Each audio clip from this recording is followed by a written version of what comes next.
નમસ્કાર, મારું નામ રામણામી ભરાઈ છે. મારા ગામનું નામ સાંકળાસરી છે. હું અધ્યાપન મંદિરના DLED માં 2023-24ની તાલીમાર્થી છું. હું અહીં મારા 2 વર્ષ દરમિયાન મહાનુભાવો રજૂ કરીશ. સૌપ્રથમ તો ઈસવીસન 1948માં સ્થાપિત નાનાનંદ ભટ્ટ અને આચાર્ય શ્રી જગદીશગીરી ગોસાઈના માર્ગદર્શન હેઠળ ચાલતું ભારતીય અધ્યાપન મંદિર સમગ્ર ગુજરાતનું સૌથી જૂનામાં જૂનું અધ્યાપન કહી શકાય છે. મને આનંદ અને ગર્વ અનુભવે છે કે હું આવા શ્રી ભારતીય અધ્યાપન મંદિરમાં અભ્યાસ કરી રહી છું અને મને અભ્યાસ કરવાનો મોકો મળ્યો છે. આ ભારતીય અધ્યાપન મંદિર જે સમગ્ર પરિસર જે લીલીછમ ધરતી પહાડોની વચ્ચે અને હરિયાળા મેદાનમાં ભારતીય ગ્રામ વિદ્યાપીઠ આવેલી છે, તેમાં અમારું ભારતીય અધ્યાપન મંદિર રહેલું છે.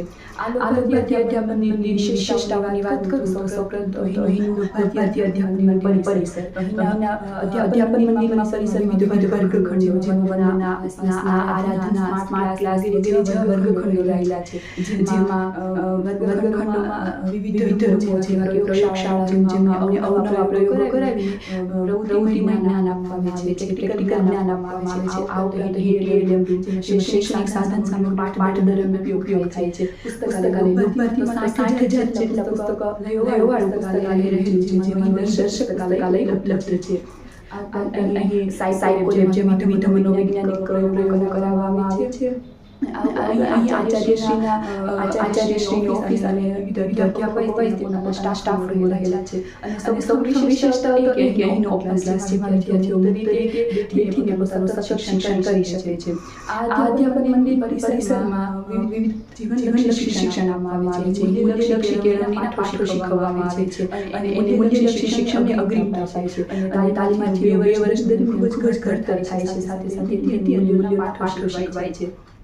આ અધ્યાપન મંદિરના વાતાવરણની વાત કરીએ તો અહીં આગળ બગીચો અને સમગ્ર અધ્યાપન મંદિરમાં વિવિધ પ્રકારના વનસ્પતિઓ છોડવાઓ રહેલા છે. જાતના પ્રકૃતિમય છોડવાઓ અહીં પ્રકૃતિમય વાતાવરણ પૂરું પાડે છે. એટલે અહીં પ્રકૃતિમય શિક્ષણ પણ આપવામાં આવે છે. અહીંના કાર્યક્રમો અને અહીંના પ્રવૃત્તિઓની વાત કરીએ. અહીંના કાર્યક્રમો સૌપ્રથમ બાલવાડી છે, જે 5 દિવસીય સૌથી મહત્વનો બાળકોનો પ્રિય એવો આ કાર્યક્રમ છે. બાલવાડી શિબિરમાં બાળકોને લગતા બાળ શિક્ષણ, નાટક, વાર્તાઓ, ગીતો વગેરે રજૂ કરવામાં આવે છે. વિવિધ બાળ સાહિત્યના કવિતાઓને બોલી તેના વિશે બાલગીતો વિશે માહિતી આપવામાં આવે છે. આ કાર્યક્રમ સૌનો પ્રિય એવો કાર્યક્રમ કહી શકાય. આ ઉપરાંત કાર્યક્રમમાં આનંદ બજાર, સ્વયં પાર્ક, રમતોત્સવ, રાષ્ટ્રીય વિજ્ઞાન દિવસની ઉજવણી, મહિલા દિવસ વગેરે રક્ષાબંધન વગેરે જેવા કાર્યક્રમો ઉજવવામાં આવે છે. તેનું અનિરુદ્ધ છે, જેમાંથી વિદ્યાર્થીઓ કાંઈક શીખવા મળતું હોય છે અને ઘડતર થતું હોય છે. અહીંની ઇન્ટર્નશીપની વાત કરીએ તો અહીંની ઇન્ટર્નશીપો જે દરિયાકાંઠાના દૂરના વિસ્તારોમાં અને નેસ વિસ્તારમાં યોજવામાં આવે છે, જેમાં વિદ્યાર્થીઓનું અગવડતામાં પણ અંતરિયાળ વિસ્તારોમાં યોજવામાં આવે છે. આથી વિદ્યાર્થીઓમાં કેળવણી થાય છે, તેમાં અગવડતામાં પણ સગવડતા ભોગવે એવા ગુણ લક્ષણો ખીલે છે. આવી ઇન્ટર્નશીપો અહીંયા આ અધ્યાપન મંદિરમાં યોજવામાં આવે છે. આ ઉપરાંત અહીંના છાત્રાલય જીવનની વાત કરીએ તો આ અધ્યાપન મંદિર સમગ્ર ગુજરાતમાં સહશિક્ષણ અને ફરજિયાત છાત્રાલયવાળું ગુજરાતનું એક અને એકમાત્ર અધ્યાપન મંદિર કહી શકાય, જેમાં છાત્રાલય જીવન ફરજિયાત રહેલું છે. અહીંના છાત્રાલયની વિશેષતા એ છે કે અહીંના અધ્યાપકો જ અહીંના ગૃહપતિઓ અને ગૃહમાતાઓ છે. અહીંના ગૃહપતિઓ અને ગૃહમાતાઓ વિદ્યાર્થીની દરરોજ સાથે રહેતા હોવાથી તાલીમાર્થીની દરેક નાનામાં નાની બાબતોથી વાકેફ હોય છે. અને તાલીમાર્થીઓને અહીં સાથે રહેતા હોવાથી ઘણી બધી સ્વાયત્તતાઓ મળતી હોય છે, તેમને સ્વતંત્રતાઓ મળતી હોય છે. તાલીમાર્થીઓને અહીં એક પરિવાર જેવું વાતાવરણ ઊભું થાય છે. આવી રીતે તેમનું ઘડતર થાય છે. આ ઉપરાંત અહીં અભ્યાસક્રમ સતત શિક્ષણની સાથે સાથે અધ્યયન પ્રવૃત્તિઓની સાથે સાથે વિવિધ સ્પર્ધાત્મક પરીક્ષાઓના સમયાંતરે ક્લાસીસો પણ યોજવામાં આવે છે, જેમાં આજના યુગમાં વિદ્યાર્થીઓ ટકી શકે તે માટેનું જ્ઞાન આપવામાં આવે છે. વિદ્યાર્થીઓને અહીં ઘણી બધી મોકળાશો આપવામાં આવે છે. લોકભારતી અધ્યાપન મંદિરમાં સમગ્ર 2 વર્ષ દરમિયાનની પ્રવૃત્તિઓમાં તાલીમાર્થીઓનું ખૂબ ઘડતર થતું હોય છે.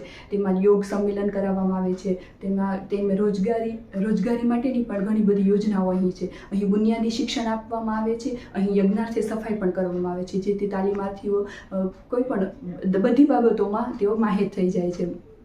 સમગ્ર 2 વર્ષ દરમિયાન મારું ઘણું બધું ઘડતર થયું છે. મને મૂલ્યલક્ષી શિક્ષણ પણ અહીં ખૂબ મળ્યું છે અને શિક્ષણની સાથે સાથે ઘણા બધા સંસ્કારો પણ મળ્યા છે.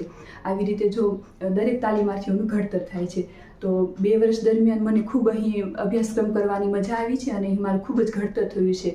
આથી હું પણ એવી આશા રાખું છું કે તમે પણ સૌ અહીં આ અધ્યાપન મંદિરમાં પ્રવેશ મેળવો અને આવા શિક્ષક બનવાના જે ઉજ્જવળ કૌશલ્યો છે તમારામાં ખીલે અને આગળ તમે સારું ભવિષ્ય નિર્માણ કરી શકો તે રીતે તમે પણ અહીં પ્રવેશ મેળવો તેવી આશા સહવિરમું છું.